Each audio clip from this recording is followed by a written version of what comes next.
Hello dear students, this is Sanjeev Kumar. आप लोग पिछले क्लास में यानी लेक्चर 1 में चार्ज के प्रॉपर्टीज से रिलेटेड कंसेप्ट को सीखे थे। आज हम लोग ये सीखेंगे कि जो फंडामेंटल पार्टिकल्स है, जिसे जनरली बोलते हैं ना, चार्ज कैरियर कौन करता है? इलेक्ट्रॉन प्रोटॉन करता है। तो ये जो प्रोटॉन है वो सब भी कुछ एलिमेंट्री पार्टिकल से मिलकर के बना होता है। देखो, इलेक्ट्रॉन तो अपने आप में एलिमेंट्री पार्टिकल होता है, लेकिन प्रोटॉन न्यूट्रॉन जो है अपने आप में एलिमेंट्री पार्टिकल नहीं है, वो भी जो है कंपोजिशन ऑफ पार्टिकल्स है। तो सबसे पहले तो ये जानो कि एलिमेंट्री पार्टिकल्स किसको बोलते हैं। देखो, ये सिंपल है। एलिमेंट्री पार्टिकल उसको बोलते हैं जो किसी दूसरे पार्टिकल से मिल करके नहीं बना। ये particle which is not made of other particles. ठीक है। तो प्रोटॉन न्यूट्रॉन ये सब जिस पार्टिकल से मिलकर बना है ना, उसको हम लोग क्वार्क बोलते हैं। यानी आज हम लोग पढ़ेंगे क्वार्क्स के बारे में। देखो, हम लोग सीखते हैं कि चार्ज का जो मिनिमम वैल्यू है वो इलेक्ट्रॉनिक चार्ज के इक्वल होता है 1.6 इंटू 10⁻⁻19 कूलम, जो पिछले दिन सीखा था। यानी एक इलेक्ट्रॉन या एक प्रोटॉन के चार्ज के इक्वल होता है। लेकिन क्वार्क्स जो है ऐसा पार्टिकल है जिसके पास चार्ज इलेक्ट्रॉनिक चार्ज के भी फ्रैक्शन में होता है। तो बोलेंगे कि तब तो आपको क्वार्क को ना मान करके चलना चाहिए मिनिमम चार्ज। तो बोलेंगे देखो, क्वार्क में एक डिफरेंट टाइप का प्रॉपर्टीज है। क्वार्क का इंडिपेंडेंट एग्जिस्टेंस नहीं होता है। जैसे इलेक्ट्रॉन प्रोटॉन तो इंडिपेंडेंट वे में तुम पा सकते हो, लेकिन क्वार्क्स जब भी होता है ना, वो कंपोजिशन के फॉर्म में होता है। तो क्वार्क्स के बारे में तुम बोल सकते हो, quarks are truly elementary particles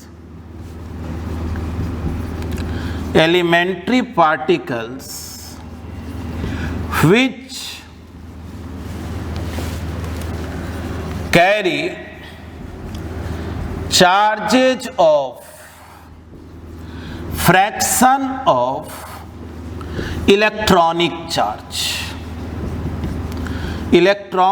charge के फ्रैक्शन में आगे सीखोगे +-2/3 या +-1/3। इस तरह से क्वार्क्स का चार्ज होता है। क्या बोले? क्वार्क्स जो है वो एलिमेंट्री पार्टिकल है। शुरू में ही बोले एलिमेंट्री पार्टिकल किसको बोलते हैं? जो किसी दूसरे पार्टिकल से बना हुआ नहीं हो। तो क्वार्क जो है कोई दूसरे पार्टिकल से मिलकर के नहीं बना होता है। लेकिन प्रोटॉन न्यूट्रॉन जो है वो अपने आप में एलिमेंट्री पार्टिकल नहीं है। ठीक ना? तो हम लोगों को सीखना है कि क्वार्क्स आखिर कितने टाइप्स का होता है। तो ये जानो, there are 6 types of quarks. और ये जो 6 टाइप है उसका नाम क्या है? बोलेंगे up quark, down quark, third बोलते हैं स्ट्रेंज, या इसी को हम लोग साइडवेज भी बोलते हैं। ठीक ना? स्ट्रेंज को ही हम लोग साइडवेज बोलते हैं। फिर जो है चार्म, फिफ्थ जो है टॉप, और 6 जो है वो बॉटम। यानी ये जो 6 नाम दिए, ये 6 जो है एलिमेंट्री पार्टिकल्स है। हालांकि एलिमेंट्री पार्टिकल्स और भी टाइप होता है, लेकिन हम लोगों को जो क्वार्क्स पढ़ना है, क्वार्क्स जो है वो 6 टाइप्स का है। उसका नाम हम लोग इस तरह से रखे हुए हैं। इसमें ये जानना कि ये जो अप है, अप क्वार्क, और ये जो चार्म क्वार्क और जो टॉप क्वार्क, ये तीनों के पास जो चार्ज होता है वो +2/3 होता है। यानी बोलेंगे क्या, up charge and top quarks all having charges +2/3 है ना। और जो बच गया क्वार्क, कौन कौन बच गया देख लो, डाउन, इसके अलावे बच गया strange and bottom, all having charges -1/3। ठीक है, चलो एक बार फिर से एक्सप्लेन कर दे रहे हैं। क्वार्क्स क्या है, तो बोलेंगे quarks are truly elementary particles which carry charges of fraction of electronic charge. Generally हम लोग बोलते हैं कि भाई इलेक्ट्रॉन के चार्ज के फ्रैक्शन में कोई चार्ज नहीं हो सकता, लेकिन जो क्वार्क्स होता है वो फ्रैक्शन में चार्ज रखता है, +2/3 -1/3, है ना, इस तरह से। तो हम लोग सीखे कि 6 टाइप का है, जिसमें 3 जो टाइप है वो +2/3 के लिए कौन कौन, अप, चार्म एंड टॉप, और डाउन, स्ट्रेंज और बॉटम के पास माइनस। पहले इसका एक स्क्रीनशॉट ले लो। देखो अब इसी में जो है नोट में बात जाना, स्टार दे दिए हैं। बोलेंगे क्या कि independent existence of quark is not possible. मतलब ये है कि क्वार्क जब भी होगा ना, तो प्रोटॉन के साथ इनबिल्ट हो, न्यूट्रॉन के साथ इनबिल्ट हो, लेकिन उसका इंडिपेंडेंट एग्जिस्टेंस नहीं होगा। एक बात याद रखना, इलेक्ट्रॉन जो होता है ना वो क्वार्क से मिलकर नहीं बना होता, वो एलिमेंट्री पार्टिकल है।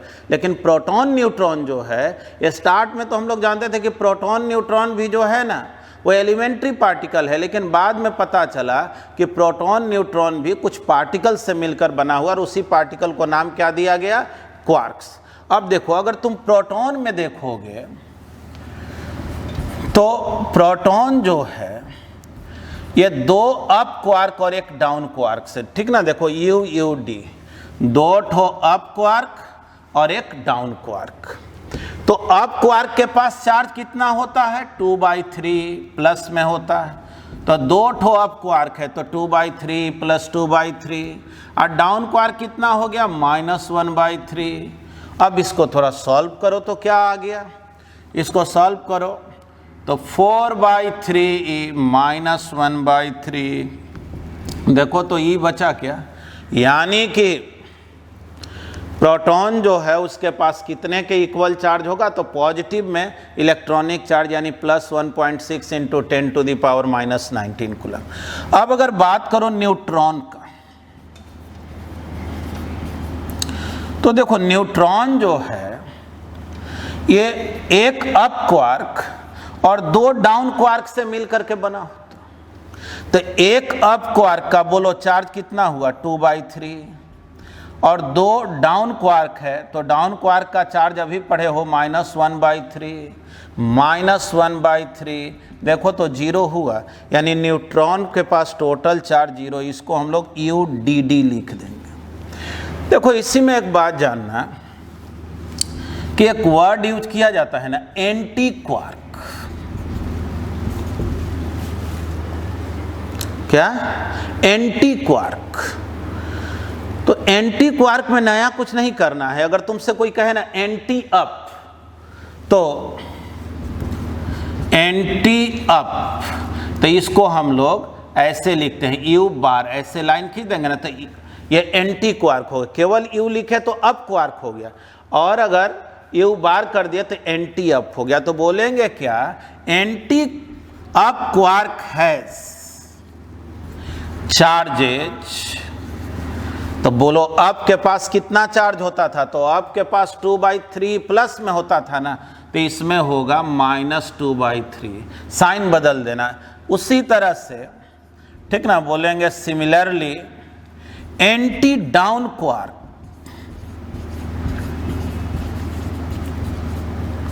हैज चार्जेज, बोलो डाउन क्वार्क का चार्ज क्या होता है, तो -1/3, तो एंटी डाउन होगा तो क्या बोल देंगे, +1/3। ठीक है, तो इसका भी जो है एक स्क्रीनशॉट ले लो। अब आगे हम लोग सीख रहे हैं मेथड्स ऑफ चार्जिंग। ठीक ना, किस तरह से ऑब्जेक्ट को चार्ज किया जाता है। Methods of charging. देखो चार्जिंग का जो है ना मेनली 3 मेथड है, और वो है charging by friction, second charging by conduction,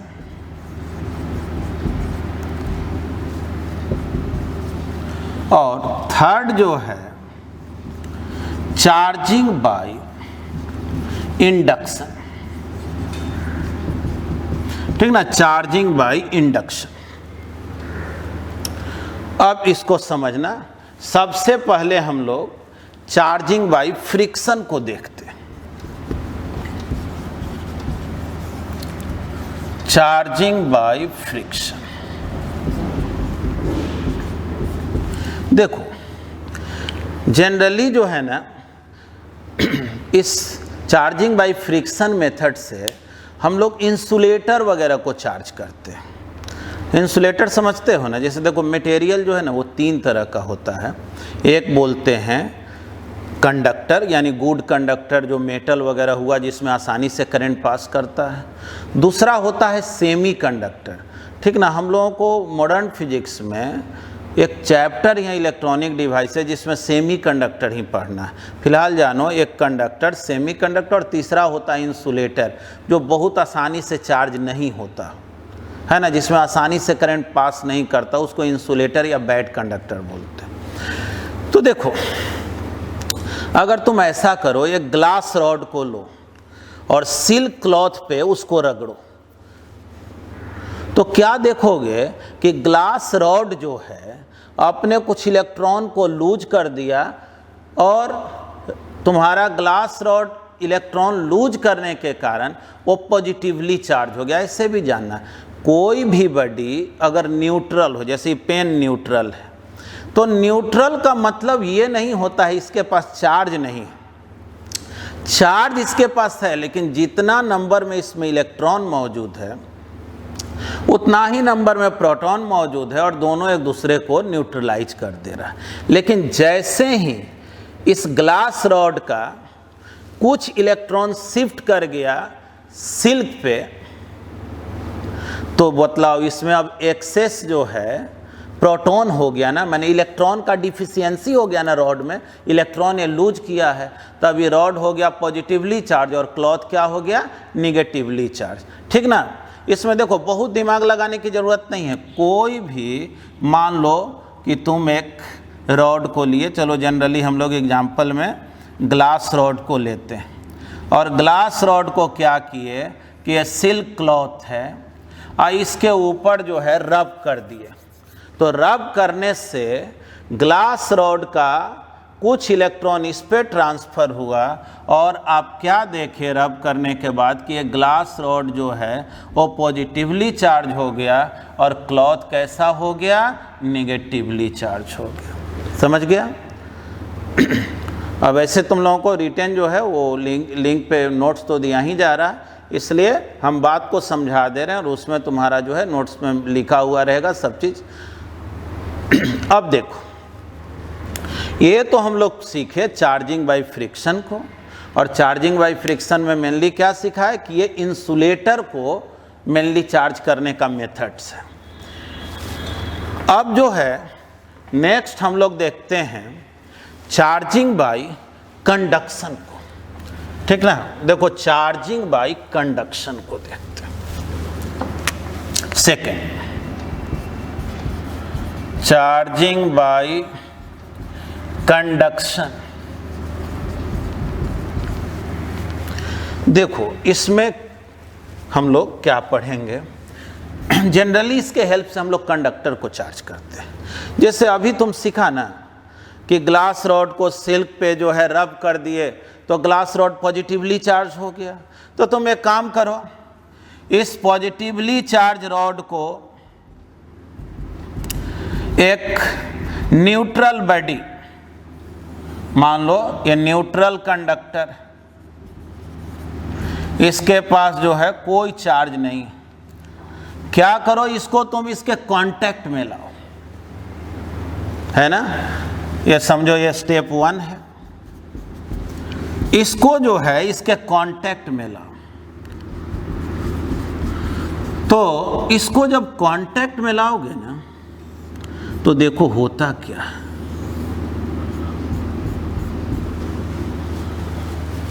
होता क्या है कि ये पॉजिटिवली चार्ज रॉड है और कंडक्टर के पास जो है लार्ज नंबर में फ्री इलेक्ट्रॉन्स होता है। तो जैसे ही इसको कांटेक्ट में ले जाते हो ना तो इस कंडक्टर का कुछ इलेक्ट्रॉन इसके पॉजिटिव चार्ज के वजह से इधर चला आता है, यानी रॉड पे चला आता है, ठीक ना। कंडक्टर का कुछ इलेक्ट्रॉन रॉड पे आ जाता है और इस तरह के रॉड के पॉजिटिव चार्ज को वो कुछ कम कर देता है और जाहिर है ये कंडक्टर का इलेक्ट्रॉन इस पर शिफ्ट किया। तो बतलाओ तो कंडक्टर पहले से न्यूट्रल था और इसका कुछ इलेक्ट्रॉन कहाँ आ गया, रॉड पे। तो जाहिर है रॉड जो है वो पॉजिटिवली चार्ज हो जाएगा कि नहीं। यानी कि अगर कोई पॉजिटिवली चार्ज बॉडी को कंडक्टर के कांटेक्ट में रखोगे तब क्या होगा, वो भी कंडक्टर जो है पॉजिटिवली चार्ज हो जाता है। देखो अक्सर समझने में क्या दिक्कत होता है, तुम क्या समझ जाते हो कि वो समझ गए इस रॉड का जो पॉजिटिव चार्ज है वो चला गया इस स्फेरिकल कंडक्टर पे। तो ये गलत बिल्कुल समझ रहे हो, इसका पॉजिटिव चार्ज नहीं गया। देखो पॉजिटिव चार्ज का फ्लो नॉर्मल केसेज में होता ही नहीं है, वो प्रोटॉन तो न्यूक्लियस में रहता है, जनरली जो है ना ट्रांसफ़र होता है इलेक्ट्रॉन का। तो देखो है क्या कि जब तुम पॉजिटिवली चार्ज रॉड को इसके कांटेक्ट में लाते हो तो ऐसा नहीं होता है कि इस रॉड का चार्ज इस पर जाता है। सही बात तो ये है कि इस मेटल का ही जो इलेक्ट्रॉन है वो इस पे आ जाता है और इसमें इलेक्ट्रॉन के कमी के कारण ये पॉजिटिव नेचर को शो करने लगता है। और इस तरह से अब दोनों को कांटेक्ट से हटा दो तब तुमको पॉजिटिवली चार्ज कंडक्टर मिल गया कि नहीं, स्फेरिकल कंडक्टर मिल गया ना। समझ गया इस बात को। अब चलो, अगर मान लो दो कंडक्टर, नेक्स्ट एग्जांपल लेते हैं, अगर दो कंडक्टर और एक कंडक्टर जो है मान लो +Q चार्ज रखे हुए है ना, और दूसरा जो कंडक्टर है वो न्यूट्रल है, दूसरा कंडक्टर न्यूट्रल है, लेकिन दोनों का साइज जो है और शेप जो है एक जैसा है, माने दोनों आइडेंटिकल है, एक जैसा देखने में है। इसके पास 0 चार्ज है और इसके पास Q चार्ज। अगर इन दोनों को तुम कांटेक्ट में रखोगे ना तब क्या होता है, देखो जाहिर है पॉजिटिवली चार्ज, कांटेक्ट में रखोगे तो इसका कुछ इलेक्ट्रॉन इस पर आ जाता है। अब अक्सर हम लोग क्या करते हैं ना कि ऐसे बोल दे रहे हैं कि वो ये +Q चार्ज है ना, इसके कांटेक्ट में आया तो इसका भी चार्ज इस पर चला गया।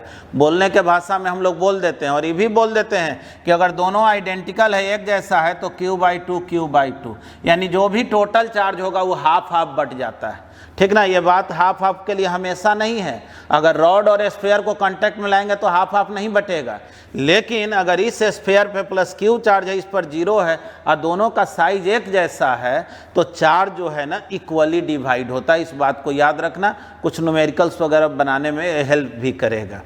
तो एक तो बात तुम डायरेक्ट बोल सकते हो कि ये भी दोनों जो है पॉजिटिवली चार्ज हो गया, बस फर्क यही हुआ कि इसका चार्ज कुछ घट गया, इसका बढ़ गया।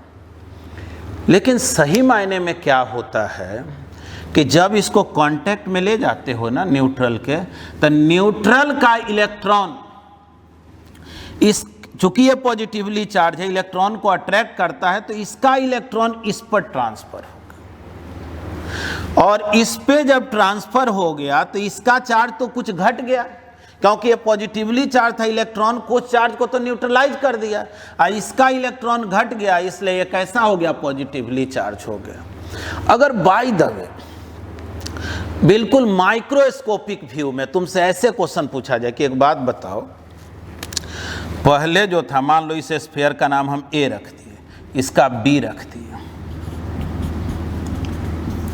तुमसे कहा गया कि पहले जो था दोनों का मास इक्वल था। मान लो ये पॉजिटिवली चार्ज था, ये निगेटिवली चार्ज था, दोनों का मास इक्वल था, इस पर चार्ज 0 था, इस पर प्लस क्यू था, सपोज करो। अब इसको हम कांटेक्ट में ले गए तो चलो चार्ज हाफ हाफ डिवाइड हो गए। अगर तुमसे कोई कहे कि माइक्रोस्कोपिक व्यू मतलब डेप्थ में जाके सोचो, क्या अभी भी ये दोनों स्फीयर का मास इक्वल होगा कि अलग अलग होगा?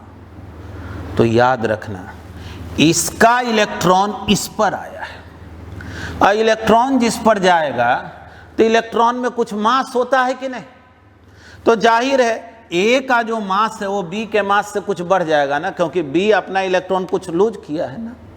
वैसे ही तुमसे कहा जाए ना कि ग्लास रॉड है और सिल्क क्लॉथ है, उसको इस पे रगड़ दिया, मतलब ग्लास रॉड के मास में कोई फर्क आएगा कि नहीं?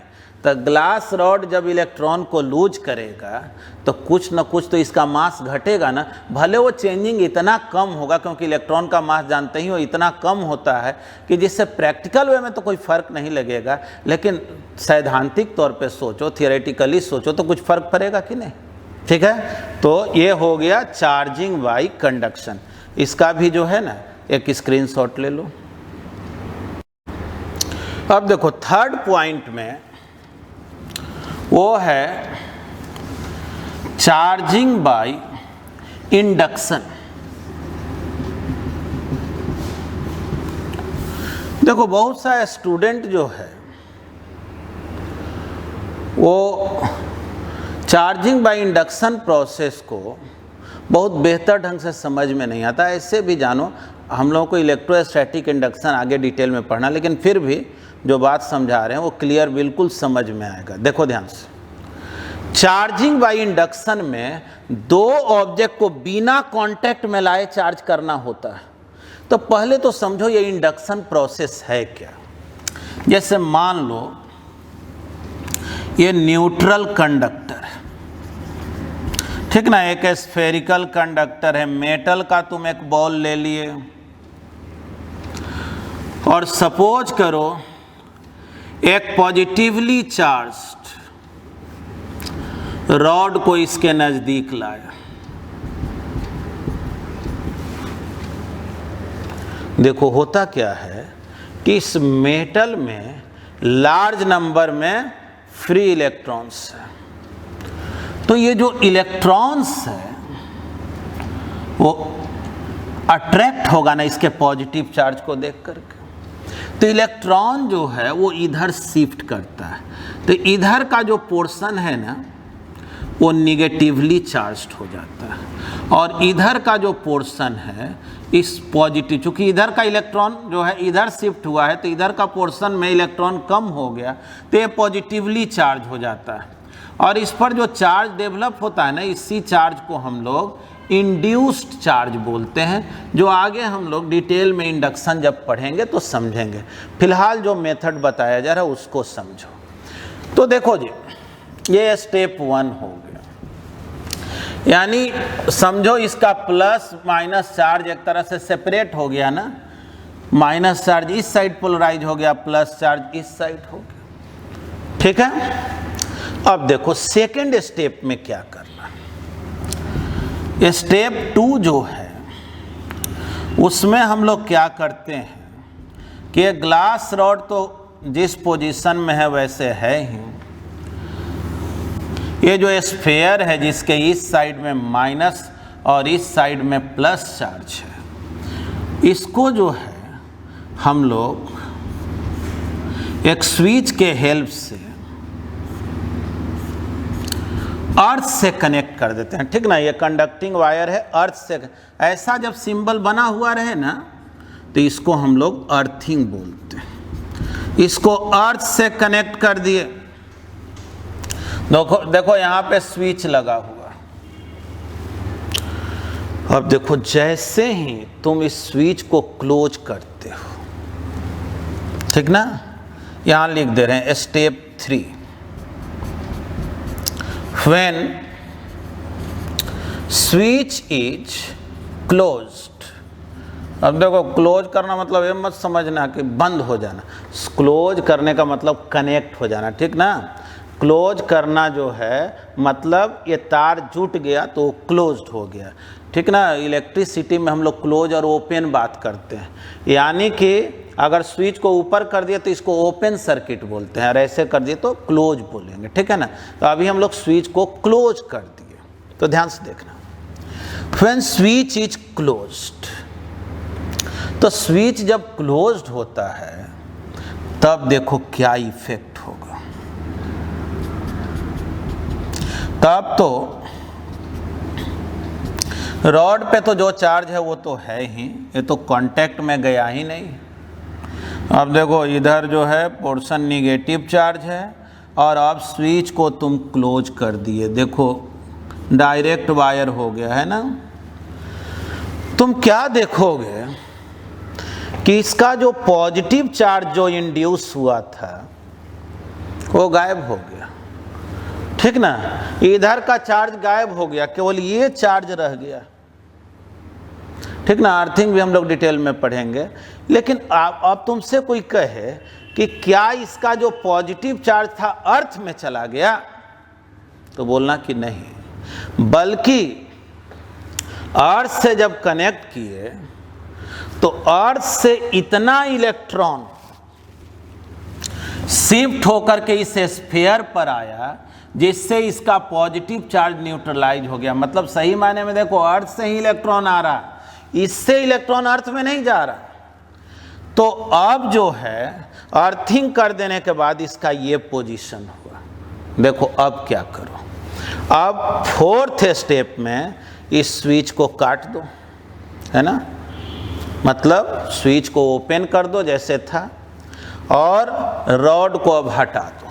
तो चलो जी स्टेप 4। स्टेप 4 में ये स्विच ओपन हो गया, मतलब अब जो है इस स्फीयर को अर्थ से कोई लेना देना नहीं है। स्विच को ओपन कर दिए, तार को समझो काट दिए। अब तुम क्या देखोगे, या समझो इस तार को ही हटा दिए, बस अर्थिंग समाप्त कर दिए।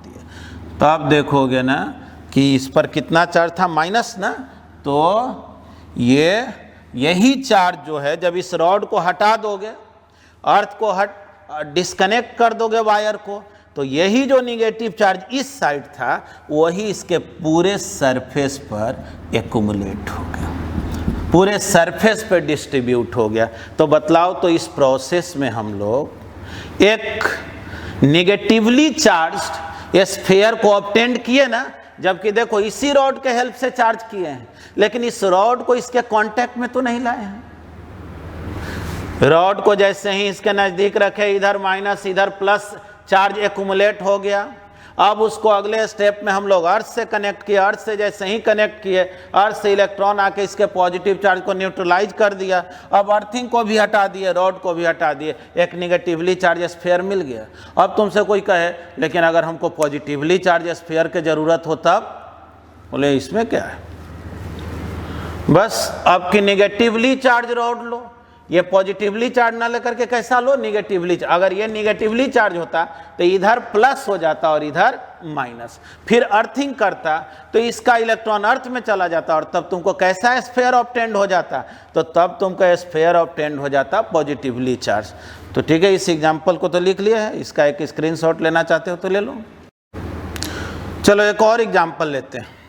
जैसे दो न्यूट्रल स्फेरिकल कंडक्टर, चलो दोनों को तुम स्टैंड के हेल्प से रखे हुए, इंसुलेटिंग स्टैंड पे रखा हुआ, दोनों जो है न्यूट्रल कंडक्टर। अब तुम क्या किए, एक पॉजिटिवली चार्ज रॉड को इसके नज़दीक लाए, ठीक ना। ये समझो स्टेप 1। बोलो तो क्या होगा, ये दोनों जब कांटेक्ट में है तो ये कंबाइंड कंडक्टर का काम करता है। और तुम क्या देखोगे कि ये पॉजिटिवली चार्ज है तो इस साइड में जो है नेगेटिव चार्ज एक्यूमुलेट हो गया और इस साइड में पॉजिटिव चार्ज एक्यूमुलेट हो गया, ठीक ना।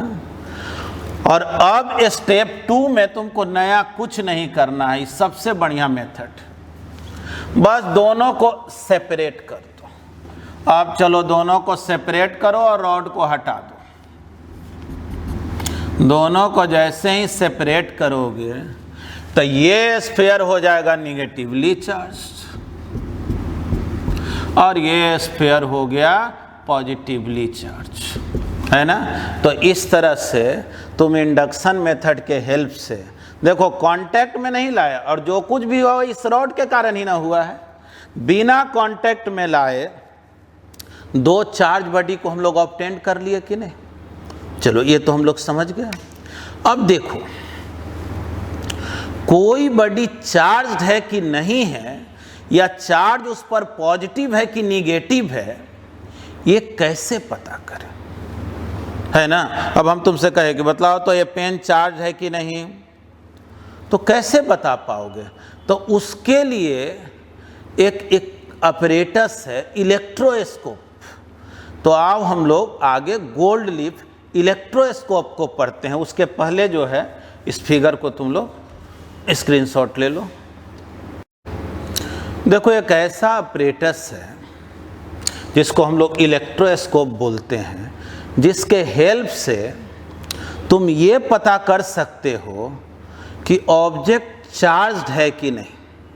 साथ में तुम ये भी पता कर सकते हो कि उसके पास जो चार्ज है वो किस नेचर का है, पॉजिटिव चार्ज है निगेटिव चार्ज है, ये भी पता कर सकते हो। तो इसी को हम लोग गोल्ड लीफ इलेक्ट्रोस्कोप भी बोलते हैं। अब इसका पहले स्ट्रक्चर को समझना, टाइम को सेव करने के लिए पहले हम डायग्राम बना दिए हैं। देखो एक ग्लास का बॉक्स ले लिया, या शॉर्ट फॉर्म में कहो इस शेप का ग्लास का जो है तुम एक कंटेनर ले लिया और इसको हम लोग इवैक्यूएट कर देते हैं, अंदर के एयर को निकाल देते हैं और इसमें एक मेटल रॉड को सस्पेंड कर देते हैं। ऊपर में देखो ये मेटल का नॉब है और नीचे में देखो यहाँ जो दो पतला पतला स्ट्रिप लटका हुआ है। स्ट्रिप समझो यही जैसे पतला सा ये स्ट्रिप हो गया, इसको हम लोग लीव्स बोलते हैं। समझो पत्ती के तरह हो गया, है ना, पेड़ में जो पत्ती रहता है ना उस तरह से हो गया। तो ये गोल्ड का बना हुआ दो ठो लिप्स, गोल्ड का बना हुआ लिप्स। अब इसके हेल्प से कैसे पता लगाएंगे कि कोई बॉडी चार्ज्ड है कि नहीं है। तो देखो एक तो सिंपल है, मान लो 1 मिनट के लिए कोई तुम न्यूट्रल बॉडी को इसके कांटेक्ट में लाए, तो जब तुम न्यूट्रल बॉडी को कांटेक्ट में लाओगे और सपोज करो वो इंसुलेटर है, तो जानते हो ना इंसुलेटर जो है ना उससे चार्ज लेना इतना आसान नहीं होता, तो बैड कंडक्टर है। तो जैसे मान लो कोई ग्लास रॉड ही है, प्लास्टिक रॉड ही है, लेकिन वो अनचार्ज है, पहले से उस पर चार्ज नहीं है, और तुम इसके कांटेक्ट में लाओगे तो भाई ये भी न्यूट्रल है, ये भी न्यूट्रल है, दो न्यूट्रल को मिलने से तो कुछ होना है नहीं। तो ये जो गोल्ड लिप्स है जैसे है वैसे ही रहेगा, इस पर कोई फर्क पड़ने वाला नहीं है। यानी तुम कोई बॉडी को इस मेटल नॉब के कांटेक्ट में लाए और अगर इसमें कोई डाइवर्जेंस नहीं हुआ तब समझ लेना कि वो न्यूट्रल बॉडी है। लेकिन सपोज करो तुम एक ग्लास रॉड को लाए, ठीक ना, जैसे ग्लास रॉड को तुम क्या किया, पहले सिल्क पे रगड़ दिए, अब ग्लास पॉजिटिवली चार्ज हो गया। और समझना अब तुम क्या किए,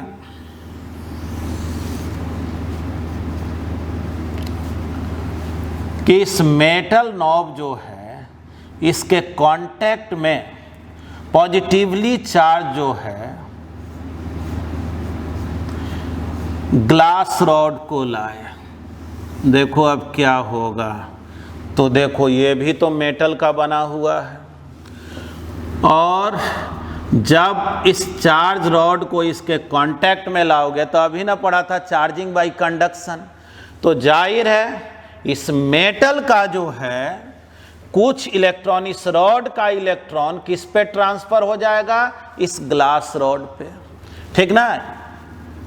मतलब ये जो लिप्स है और ये जो मेटल रॉड है या नॉब है ये सब मेटल का ना बना हुआ है, इसका इलेक्ट्रॉन जो है कहाँ चला जाता है, तो इस ग्लास रॉड पे। तो जब कुछ इलेक्ट्रॉन इस पे ट्रांसफर होगा तो ये पॉजिटिवली चार्ज हो जाएगा ना, मतलब तो जब ये पॉजिटिवली चार्ज होगा तो ये एक दूसरे को रिपेल करेगा कि नहीं। तो तुम क्या देखोगे कि इसका लिप्स ऐसे हो गया डाइवर्ज करके। और याद रखना जितने ज्यादा इस पर चार्ज आएगा ना डाइवर्जेंस उतना ही ज्यादा होगा। यानी डिग्री ऑफ डाइवर्जेंस, अगर मान लो ये दोनों लिप्स जो है गोल्ड लिप्स अगर ज्यादा डाइवर्ज कर गया है, ज्यादा डाइवर्ज कर गया है, तो समझ लेना कि ये निश्चित रूप से जो है ये ज्यादा चार्ज को लिए हुए, मतलब जितने ज्यादा डाइवर्जेंस यानी अमाउंट ऑफ चार्ज भी उतना ही ज्यादा। समझ गया।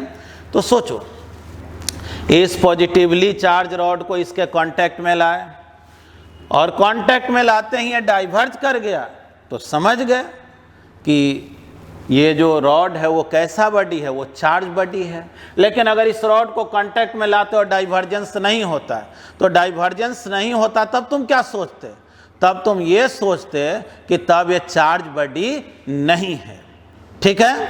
अब देखो इसी में अब हम लोगों को ये सीखना है कि बतलाओ कोई भी बॉडी पॉजिटिवली चार्ज है कि निगेटिवली चार्ज है, क्योंकि अगर ये रॉड निगेटिवली चार्ज भी होता तो इसका इलेक्ट्रॉन इस पर आता और ये भी निगेटिवली चार्ज हो जाता और तब भी तो डाइवर्ज करता ना। तो हम कैसे पता करें कि ये रॉड पॉजिटिवली चार्ज है कि निगेटिवली चार्ज है। तो खैर या इस स्टेप तक तो समझा बात को।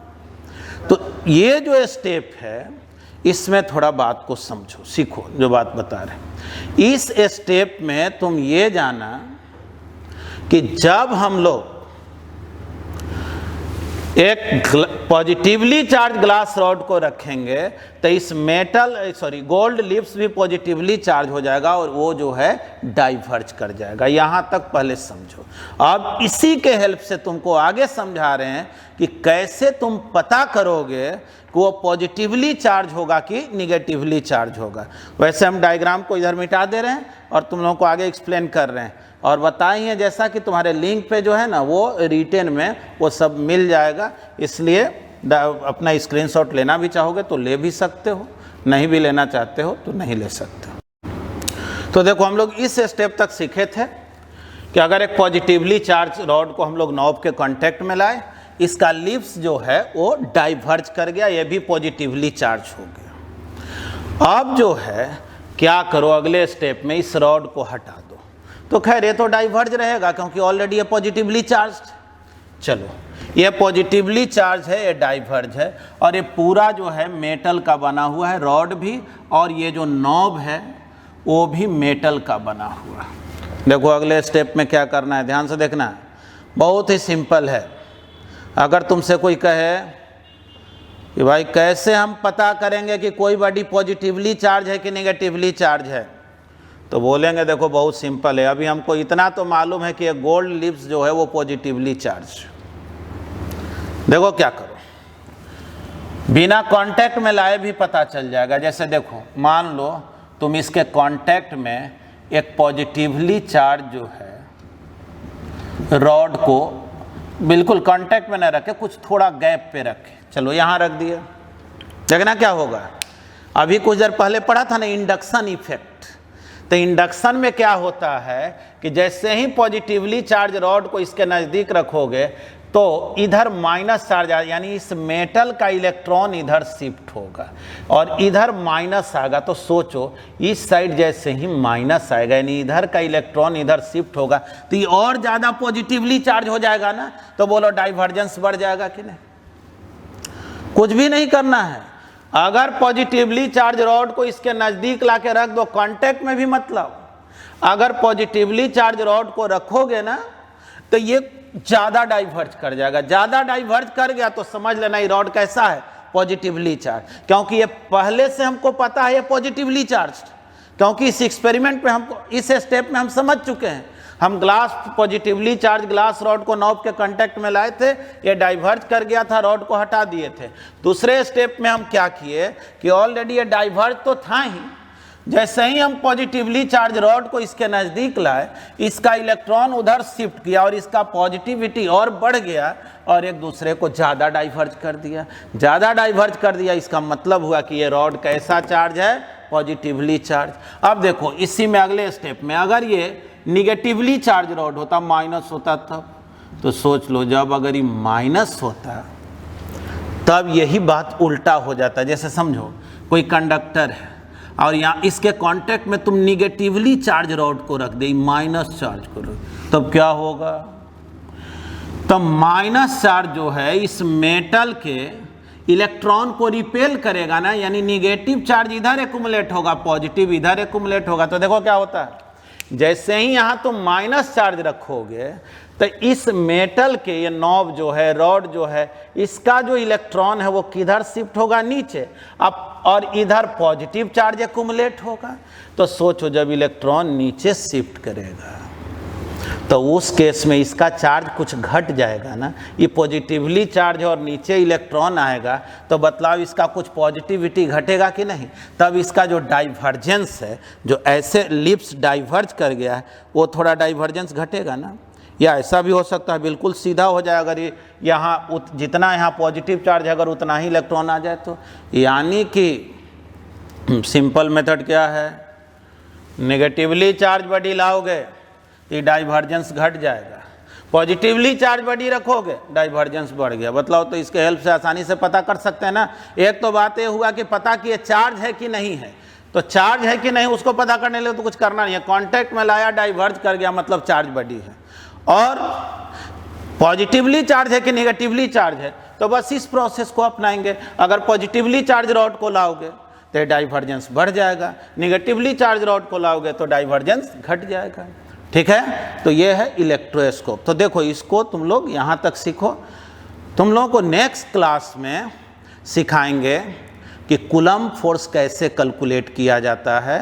और हमेशा देखो एक बात याद रखना, लेक्चर को जो है ना छोड़ना नहीं है, क्योंकि जो प्रॉपर वे में हम तुम लोगों को नोट्स भी प्रोवाइड कर रहे हैं, लिंक पे भेज दिया जा रहा है प्रिंटेड, कि जिससे तुम्हारे पास एकदम बेहतर मटेरियल हो भी और नॉलेज भी तुम्हारे पास हो। ठीक ना, तो मन लगा के पढ़ना। धन्यवाद।